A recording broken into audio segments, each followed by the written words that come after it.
গৌৰৱ জীবিয়া ইতিমধ্যে আমাৰ মাজত উপস্থিত হৈছেহি আমি তেখেতসকলক মঞ্চলৈ আদৰি আনিবলৈ অনুৰোধ জনাইছোঁ তেখেতসকলৰ বাদ্যযন্ত্ৰীসকল সাজু হৈ উঠি মানে মই মঞ্চলৈ আমন্ত্ৰণ জনাইছোঁ অখিল কাশ্যপ আৰু সুভাষ শৰ্মা দুয়োগৰাকী কণ্ঠশিল্পীৰ পৰা আমি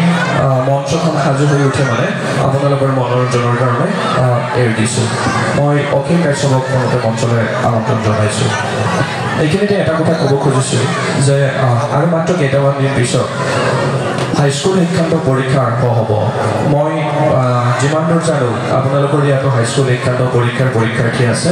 আৰু তেখেতসকলৰ কাৰণে আপোনালোক সকলোৱে মা কালীৰ শ্ৰীচৰণত এটা আশীৰ্বাদ বিচৰা যাতে সেইসকল পৰীক্ষাৰ্থীয়ে এই অঞ্চললৈ সুখ্যাতিৰে উত্তীৰ্ণ হৈ এটা গৌৰৱ কঢ়িয়াই আনিব পাৰে মই আশা ৰাখিছোঁ সেইসকলৰ বাবে আপোনালোকে এই পৰীক্ষাৰ্থীখিনিৰ কাৰণে আপোনালোকে এটা সজোৰে হাত তালি দিব সকলোৱে এটা হাত তালি দিয়ক যাতে এই অঞ্চলৰ পৰীক্ষাৰ্থীখিনিক মা কালে আশীৰ্বাদ কৰিব পাৰে আৰু তেওঁলোকে আপোনালোকৰ এই অঞ্চললৈ গৌৰৱ কঢ়িয়াই আনিব পাৰে মই অসীমক মঞ্চলৈ আমন্ত্ৰণ জনাইছোঁ আৰু অসীমৰ পিছতে মঞ্চখন সাজু হৈ উঠে মানে সুভাষ শৰ্মা